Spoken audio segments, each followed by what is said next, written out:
महाभारत में भगवान श्री कृष्ण द्वारा अर्जुन को दिए गए वचन आज भी हमारे जीवन के लिए बहुत उपयोगी हैं। अगर मानव इन वचनों को आत्मसात कर ले तो उसका जीवन अवश्य ही सफल हो जाएगा। आज यहाँ हम ऐसे ही कुछ अनमोल वचनों के बारे में जानेंगे। व्यक्ति को उसके कर्म का फल उसी तरह ढूंढ लेता है जैसे कि कोई बछड़ा सैकड़ों गायों के बीच अपनी माँ को ढूंढ लेता है। आत्मा ना तो जन्म लेती है और ना ही मरती है, ना ही इसे जलाया जा सकता है, ना ही इसको भिगोया जा सकता है। आत्मा अमर और अविनाशी है। संसार में कुछ भी स्थायी नहीं है। आत्मा शरीर को वैसे ही छोड़ती है जैसे मनुष्य अपने पुराने वस्त्रों को उतारकर नए वस्त्र धारण कर लेता है। व्यक्ति का सुख दुख, मान अपमान, लाभ हानि का एहसास करना मन की शरारत है। आत्मा का इससे कोई लेना देना नहीं है। जब ये संसार ही स्थायी नहीं है तब इस संसार की कोई वस्तु कैसे स्थायी हो सकती है। मैं इस संसार के सभी जीवों में विद्यमान हूँ। मैं चींटी में भी हूँ और हाथी में भी। संसार के सारे रिश्ते नश्वर हैं और केवल शरीर से जुड़े हुए हैं। जैसे ही व्यक्ति की मृत्यु होती है और आत्मा शरीर को छोड़ देती है, आत्मा का शरीर से जुड़े रिश्तों से कोई नाता नहीं रहता। मेरे तुम्हारे हम सबके कई जन्म हो चुके हैं। ना तो यह मेरा आखिरी जन्म है और ना ही यह तुम्हारा आखिरी जन्म है। वर्तमान परिस्थितियों में जो तुम्हारा कर्तव्य है वही तुम्हारा सच्चा धर्म है। मैं किसी व्यक्ति के भाग्य का निर्माण नहीं करता और ना ही किसी को कर्म फल देता हूँ। व्यक्ति या जीव के कर्म ही उसके भाग्य का निर्माण करते हैं। क्रोध मनुष्य का सबसे बड़ा शत्रु होता है।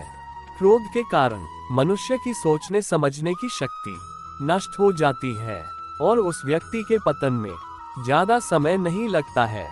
मनुष्य कर्म करने से कभी छुटकारा नहीं पा सकता, इसलिए हमें हमेशा कर्म करते रहना चाहिए, क्योंकि कर्म के बिना हमारे शरीर का निर्वाह नहीं हो सकता है।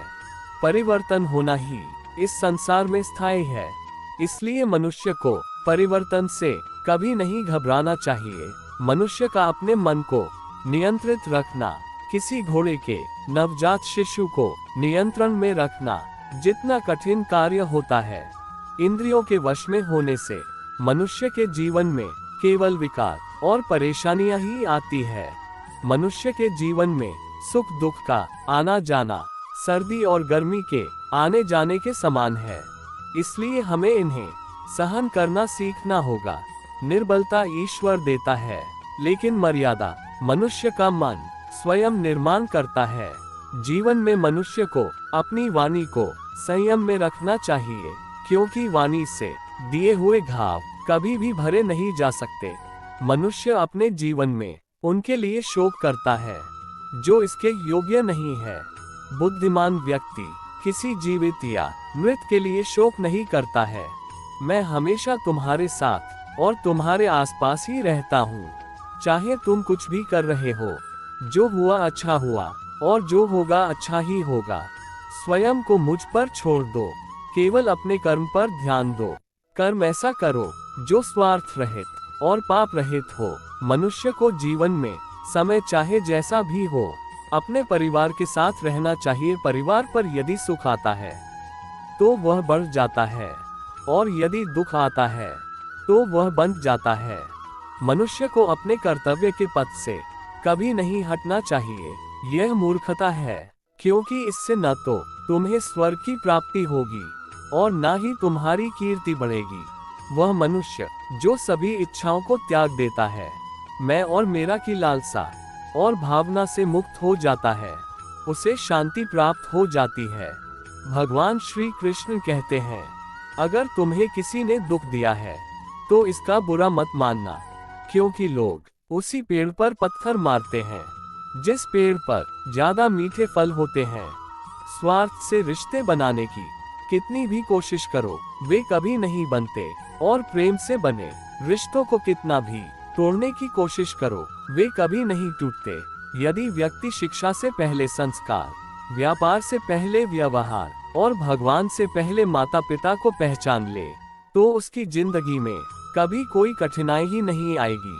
भगवान श्री कृष्ण कहते हैं कि मनुष्य को अपने मन को बार बार समझाना चाहिए कि ईश्वर के अलावा उसका इस दुनिया में कोई नहीं है। भगवान श्री कृष्ण कहते हैं कि परिवर्तन ही इस संसार का नियम है। कल जो किसी और का था, आज वो तुम्हारा है और कल किसी और का होगा। विषयों का चिंतन करने से, उनको याद करने से विषयों की आसक्ति पैदा होती है और आसक्ति से इच्छाएं उत्पन्न होती हैं। इच्छा से क्रोध पैदा होता है और क्रोध से सम्मोहन और अविवेक उत्पन्न होते हैं। जो कुछ तुम्हारे साथ हुआ है अच्छे के लिए हुआ है, और जो हो रहा है अच्छे के लिए हो रहा है। जो होगा वह भी अच्छे के लिए ही होगा। मेरे लिए ना कोई घृणित है और ना ही कोई प्रिय, न कोई निर्धन है न कोई धनी। बस जो भक्ति भाव से मुझे याद करता है, मैं उनका हूँ और वे मेरे हैं। आप वही बन जाते हैं जिसमें आपका विश्वास है कि आप बन सकते हैं। अगर मनुष्य अपना कल्याण करना चाहता है तो सभी तरह के उपदेशों, सभी धर्म को छोड़कर मेरी शरण में आ जाओ। मैं तुम्हें मुक्ति प्रदान करूंगा। इस जीवन में सब कुछ खत्म होने जैसा कुछ भी नहीं होता। हमेशा एक नई शुरुआत हमारा इंतजार कर रही होती है।